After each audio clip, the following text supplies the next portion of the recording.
Let me ask you a question. Have you ever felt unappreciated? Some of you are like, put my two hands up in the air. Well, maybe nobody noticed that it took you over an hour to clean the floors. Maybe your family forgot that clean clothes don't just magically appear in drawers. Did you know that somebody actually has to wash them, dry them, and fold them? Can you imagine that? Maybe your colleagues don't notice how awesome you did on this report. You know, a lot of times women feel unappreciated. Whether you're a stay-at-home mom, a college girl, a retired grandma, women are often helpers and nurturers, and a lot of times it goes very much unnoticed. But what happens is when we feel like nobody appreciates us, it's actually because we are trying to find validation from other people versus feeling validated just by being God's beloved daughter. You see, when did it happen for me, for example, that God wasn't enough? When did I all of a sudden need God and Chad to feel my worth?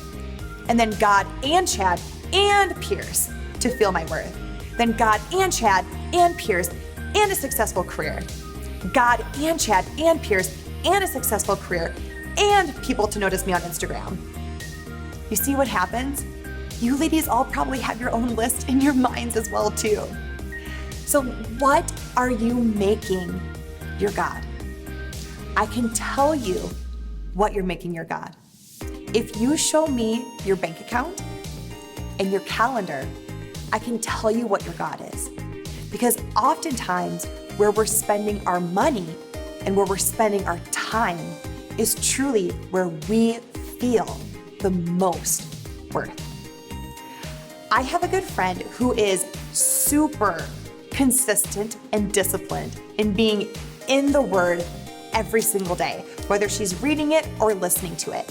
So very curious, because a lot of times consistency in reading the Bible is what a lot of people struggle with. To be totally honest, me too, I struggle with that. So I was curious and I asked her, how did you get to the point where you have become so consistent in being in God's Word? And this is her response. She told me, you know, at first, just like a lot of other people, I made the goal, this year, I'm gonna read my Bible every day. And then January 4th comes around and it's done already. You know, probably like a lot of us that's happened. So she said, I made a decision, no matter what, for this period of time, for this season, I'm gonna be super disciplined and I'm gonna read God's Word or listen to God's Word every day. And then she goes, you know what, Sarah? You know what started to happen? I started to see fruit. I started to trust God at a level I've never been able to trust Him before. I started to feel God's presence at a level I've never felt His presence before. I started to hear His voice at a level I've never heard His voice before. And when I saw the fruit, I couldn't stop. So let me ask you, have you ever stayed consistent enough to see the fruit? Or do you get to the end of a long day and you ask yourself, man, did I even acknowledge God today? So this is the thing.